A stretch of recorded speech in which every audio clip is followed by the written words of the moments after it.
মিছিল নিয়ে যাওয়ার সময় উল্টো দিক থেকে এসে আমার বাসার মধ্যে ঢুকে, আমার বাবা একজন ব্যবসা করে, সে তার ব্যবসার প্রতিষ্ঠান, আমার ভাই একজন ডাক্তার, ছোট কাকার ছেলে, তার চেম্বারও আমাদের বাসার মধ্যে।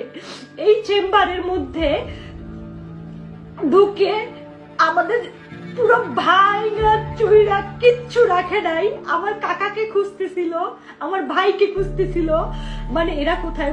আমার মা বাইরে ছিল, আমার মা শুধু নিরুপায় হয়ে দাঁড়ায় দেখতেছে যে ঘরে ফ্যান বলেন, খাবার জলের জগ বলেন, একটা একটা গ্লাস বলেন, কিচ্ছু রাখে নাই, পিটাই ভাইয়া ফেলাইছে। বাবা যতটুকু পারছে ছবি তুলছে এবং বাবারে মারছে, বাবার গায়ে হাত দিছে। আর আমার ছোট কাকা তো পলাই আছে, আমার ছোট কাকাকে ওরা খুঁজতেছে।